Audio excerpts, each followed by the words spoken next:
Cadden. Here is skill number 2, change in continuity over time. So the two events that I chose which best exemplify change in continuity are the 13th Amendment of 1865 and the Dawes Act of 1887. Even though these two acts are physically further apart than, less than 30 years apart, what the 13th Amendment really symbolizes spans through a time period much longer than just one single year. 1865, it spans much further back. So basically, the 13th Amendment is the forced hand of Abraham Lincoln. We, as people who grew up in liberal Massachusetts with amazing, seemingly unbiased education, we believe that we are unaffected by biased or skewed or glorified information that we learn. But as kids, we are taught, similar to the story of the South we learned about, how great everything was before slavery was taken away. But we are taught that Abraham Lincoln was the great liberator, the great moral and just person who brought freedom to these enslaved people who suffered, and his main goal was to save these people, and he was thinking of them, and that was his main objective. But as we know, we go back to class and we realize he wasn't doing it for the humanity. He was doing it because of tactics. He thought that he said the only reason he would ever free the slaves is if some thing happened in his fight in the Civil War which would cause him to think that freeing the slaves would be beneficial in the war effort, not in beneficial of these people's lives being free, but beneficial in saving the Union. And he thought that, and that's why he saved the slaves. So in this way, even though Abraham Lincoln didn't actually free the slaves for the right reason.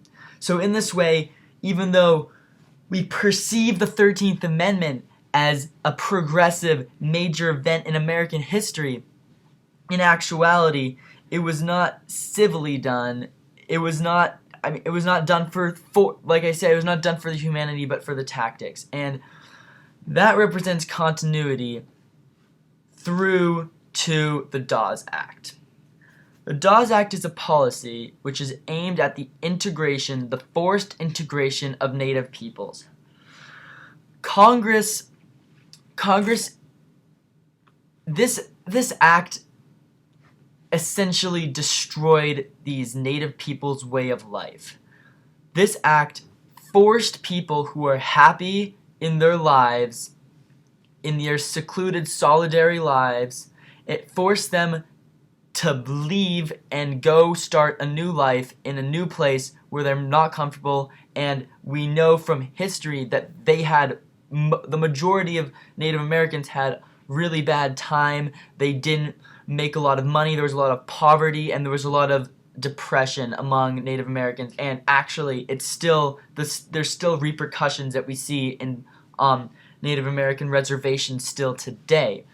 However, the Dawes Act represents change because the Dawes Act was made by a Congress which genuinely believed that this act would save these people. It would not only help progress the nation, but it would also make these people happier. This was the best for these people. They would be able to integrate, take white man's ways, become wealthier, become more educated, become better people, and be able to add to society and not be viewed as these outsiders.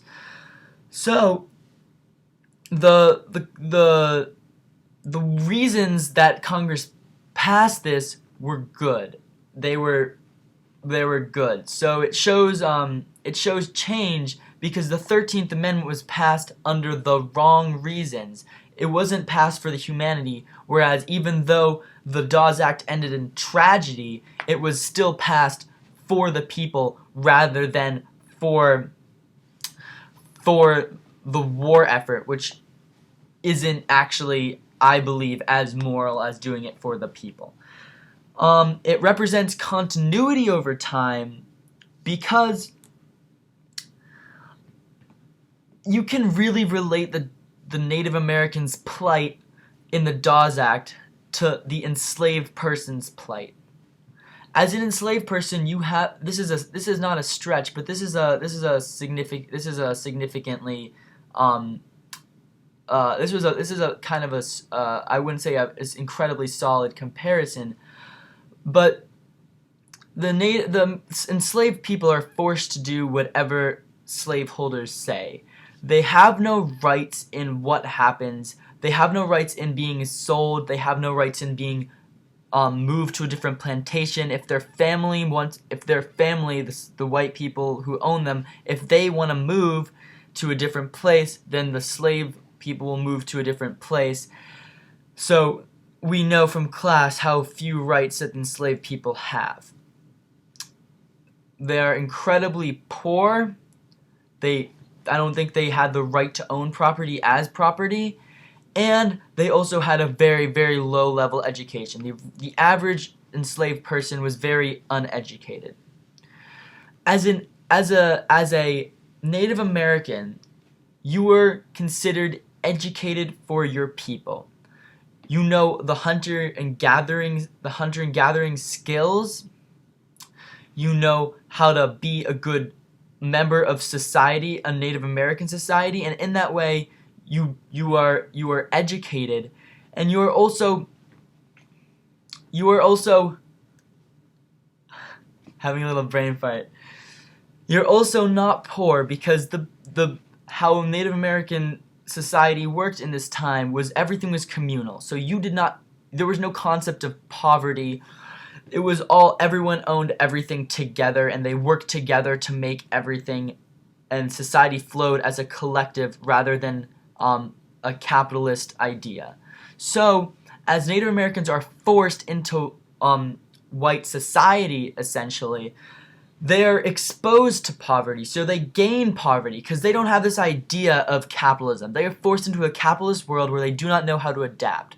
So they are forced into owning land, which is against their beliefs, and they come from a place where they have an education which will sustain them, but this education is different, and it does not allow them to thrive and become as someone who look at a Native American they would say you are not educated to this Native American because they are educated in different things. So all of a sudden, being exposed to this society, they are poor, they are uneducated, and they are forced to do this. They had no say. They did not have any say in this law. This law was made as a genuinely good faith decision by Congress to help the Native Americans, but the Native Americans did not get a say. They did not have any say in whether this act would pass. And when it did pass, they were forced to leave. They had no choice.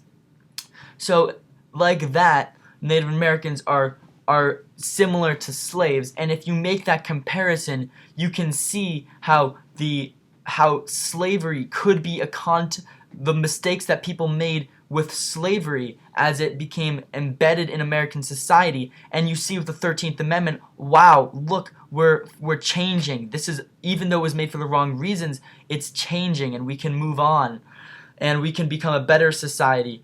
As we read in the Manifest Destiny source, the man says that it was made that the American society is pure. They have not done any evils. They can start over. They can do everything they want. They have no, since the country is young, they don't have any awful things that they have done. So you say, okay, here we are, we have a clean slate, what are we going to do at this point? And they go exactly back to slavery. It's a continuation of slavery. They take very similar ideas and they apply them in a new setting, and all the progress we're seeing and all the new innovations and this new concept of manifest destiny and all this rise to America as a superpower, you can see the Dawes Act as really a detraction from that, and a sore spot in a otherwise really clean timeline. And this Dawes Act is really a bad event. And yeah, so America needs to learn their lesson, and I think there are patterns like this all over. So that is changing continuity over time.